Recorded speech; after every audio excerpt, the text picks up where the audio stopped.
été, j'ai été invitée par France Inter à l'émission Grand bien vous fasse pour répondre à la question « Pourquoi grimpe-t-on » Il y avait là un grand champion d'escalade, Romain Desgranges, et un philosophe alpiniste qui venait d'écrire un livre sur le vertige.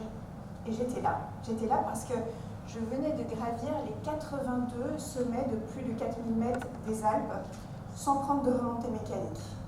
J'ai gravi environ 100 000 mètres de dénivelé positif pour arriver à mon but. Et bien vous me croirez si vous voulez, mais je ne m'étais jamais posé la question de pourquoi grimpe-t-on.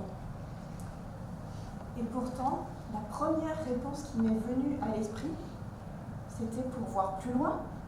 Lorsque vous atteignez des sommets, vous voyez très loin. Vous voyez parfois des centaines de kilomètres. Et à chaque fois que vous atteignez un sommet, vous êtes envahi par une joie immense, une paix qui n'est pas de ce monde. Certains alpinistes se demandent en mariage en haut de certains sommets. D'autres s'enlacent comme si demain ne serait pas. J'en ai vu verser des larmes devant des horizons infinis. Et j'ai moi-même développé une compassion pour le monde que je fuyais pourtant quelques heures plus tôt. La joie de grimper, il en faut, parce que cet effort, il est impensable. Il faut imaginer que de la vallée de Chamonix jusqu'au sommet du Mont Blanc, il faut gravir 3800 mètres de dénivelé positif. Entre le camp de base de l'Everest jusqu'à son sommet sont 3500 mètres. Et un marcheur moyen dans les Alpes, lorsqu'il est bien entraîné, fait du 350 mètres à l'heure. Il faut un effort conséquent pour pouvoir gravir ces sommets et voir plus loin. Et pour avoir la possibilité de contempler ces paysages, eh bien, il faut s'entraîner beaucoup. Mais quand l'alpinisme a commencé, il n'y a pas si longtemps que ça, puisque c'était il y a 250 ans, la première ascension du Mont Blanc était en 1786. Donc pendant des années, même des milliers d'années, l'humanité n'a absolument pas pensé à gravir des montagnes. Ça paraissait inintéressant. L'alpinisme n'est rentré au patrimoine culturel immatériel de l'UNESCO qu'en 2019. Et Lionel Terray, grand alpiniste, nous appelait les conquérants de l'inutile. A priori, grimper une montagne, ça ne sert à rien. D'ailleurs, il n'y a rien à cultiver là-haut, il n'y a rien à chasser, tout est très minéral. Et alors, c'est non seulement inutile, mais il faut développer un effort, encore une fois, colossal. Moi-même, juste pour gravir les 82 4000 des Alpes, il a fallu que je m'entraîne 800 heures par an pendant 3 ans.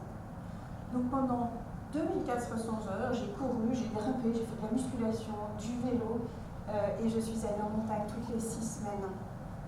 J'ai dû vivre avec un doute, un grand doute, la peur de ne pas arriver au bout de mon objectif. Heureusement, je suis tombée un jour sur un titre d'un livre de Sylvain Tesson qui était « S'abandonner à vivre ».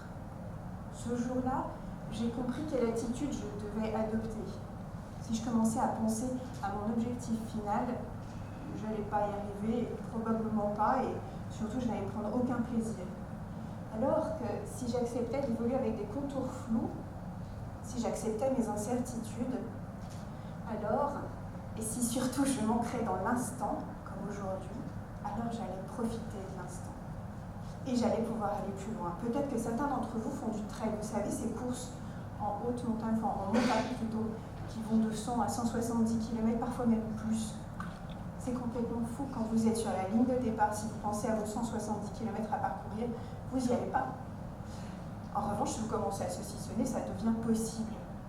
Mais en réalité, c'est en vous ancrant dans l'instant, en regardant votre copain avec qui vous avez pris ce challenge, que ça commence à devenir un plaisir.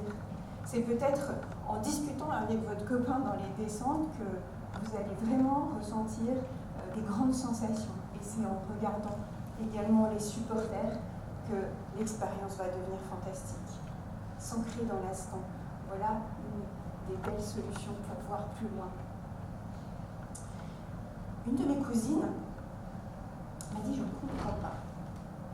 Tu vas faire un projet qui est très risqué, tu as pourtant 3 enfants, tu es marié, tu as à peu près pleine de santé, toute réussie, pourquoi te mettre en danger? Quand vous entreprenez quelque chose d'ambitieux, il y a quelque chose qui va vous empêcher d'aller voir plus loin, c'est le principe de précaution. Dès que vous sortez des clous, dès que vous sortez de la ligne, de la limite qui vous est imposée, quelqu'un va vite vous rappeler que c'est dangereux, que c'est pas raisonnable. On va préférer, dans notre société, la précaution à l'audace. La précaution est de même devenue constitutionnelle depuis peu. Alors, ma cousine avait quand même raison sur un point, c'était vraiment dangereux. Ce projet présentait des dangers objectifs. Ici, on voit sur un sommet particulièrement dangereux. J'ai affronté des pas dans le vide un peu délicats, des passages compliqués à assurer, des moments où je ne pouvais pas faiblir, autant pour moi que pour mon premier de cordée. Il fallait que j'affronte ces dangers et que je ne les minimise pas. Je me souviens de l'un d'entre eux. Je venais de terminer une des ascensions les plus difficiles de la collection, les arêtes du diable. J'étais fière, j'étais heureuse, j'avais l'impression que tout me souriait. Et puis je me retrouve devant un trou béant, vertigineux, et il fallait que je saute avec mes 12 kilos sur le dos, la fatigue accumulée des 16 heures déjà de grimpe, et j'avais juste peur. Le pas que j'avais à franchir était finalement le plus dangereux de la journée, parce que je ne savais pas si j'allais dévisser 50 mètres plus bas ou si j'allais pouvoir me réceptionner correctement. J'ai franchi ce pas, je n'ai pas voulu m'arrêter là-dessus, et j'ai continué comme si de rien n'était. Ce n'est que le lendemain que j'ai repensé à cette sensation, et je me suis dit, ok, je vais en affronter peut-être des centaines jusqu'à la fin du projet, il faut que je fasse quelque chose de cette peur. J'ai décidé à ce moment-là de prendre toutes ces peurs que j'aurais surmontées comme des petites perles de courage que j'allais enchaîner sur un fil de vie. Et ce beau collier allait me servir pour ma vie d'en bas à affronter tous les dangers. Je pense qu'il est important d'écouter ces peurs, important de savoir les surmonter, important de les laisser vous envahir pour devenir plus courageux, même dans votre vie d'en bas. Parce que les apics, les vertiges, dans la vie de tous les jours, on en affronte. Moi, je me souviens du premier que j'ai ressenti dans ce projet, c'était le jour où j'ai demandé à mon premier de cordée, veux-tu faire les 82 4000 des Alpes avec moi? Lorsqu'il m'a répondu oui du tac au tac, j'ai eu un vertige colossal. J'avais pourtant pas encore quitté mon canapé. Mais voir plus loin, c'est pas seulement surmonter ses peurs. Parfois, voir plus loin, c'est juste voir un tout petit peu plus loin. Il y a eu une polémique dans le milieu de l'alpinisme il n'y a pas très longtemps. Des spécialistes se sont intéressés aux exploits passés d'alpinistes très connus, notamment sur la collection des 14 8000 plus hauts sommets de la planète, tous en Himalaya. Ils ont remis en question l'arrivée au sommet de certains d'entre eux. Ils se sont défendus en disant que finalement le chemin était plus important que l'arrivée au sommet. D'autres ont dit que les sommets étaient relatifs, il y avait le sommet rocheux plus la calotte de neige qui est par-dessus. Et pour moi, c'était un débat très bizarre. Parce que quand vous n'arrivez pas au sommet de ces montagnes, vous n'avez pas cette vue panoramique que vous avez vue au début et vous ne voyez pas plus loin. Et vous devez vivre avec cette frustration. Il est important pour voir plus loin d'aller un tout petit peu plus loin que les autres. Alors, je vous parle de gravir des sommets depuis tout à l'heure, des sommets alpins. Vous êtes en train de vous dire, mais pour voir plus loin, on peut gravir autre chose que des sommets alpins. Et mes enfants, d'ailleurs, à chaque fois qu'ils voient une grande roue, ils me demandent de faire un tour et ils montent avec un grand sourire dans l'espoir de ressentir le grand frisson. Et ils sont toujours hyper contents de s'élever sans faire d'effort. Il se passe un tour, 2 tours, j'entendais « Oh, regarde maman, ah non, dommage, j'ai pas vu, ça tourne trop vite. » Et puis « Oh, regarde, tourne-toi, tourne. » Ah non, encore dommage. Et puis la roue s'arrête, ils redescendent, et qu'est-ce qu'ils font? Ils me demandent à remonter aussi sec.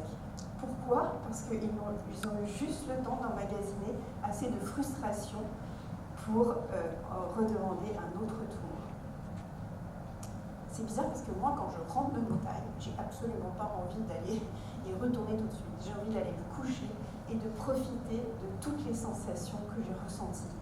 Et je m'endors comme si ma vie pouvait s'arrêter là. moi, je n'ai pas démissionné, j'ai essayé une autre expérience immersive. C'était un de mes fils de 14 ans qui m'a dit « Maman, ce soir, tu vas gravir le Cervin ». Il m'a mis des lunettes de réalité virtuelle sur les yeux. Et là, j'étais parachutée sur l'arête du lion. J'avais une cordée devant moi. Je trouvais ça absolument magique, complètement dingue. Je vois des rejets, je vois même des prises. J'ai envie de mettre ma main droite sur une prise. Je me vois encore faire ce mouvement. Évidemment, elle tombe dans le vide. Et puis, je monte un pied pour rejoindre cette cordée. J'ai toujours un petit peu l'esprit de compétition.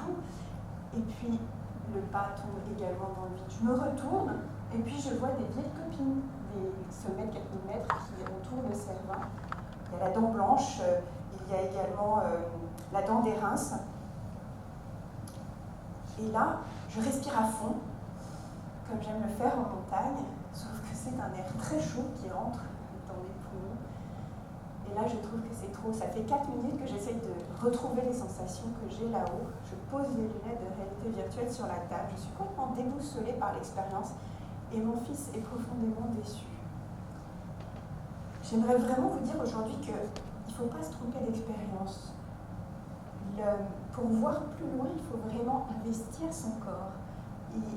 L'expérience est forcément faite d'efforts et d'efforts importants.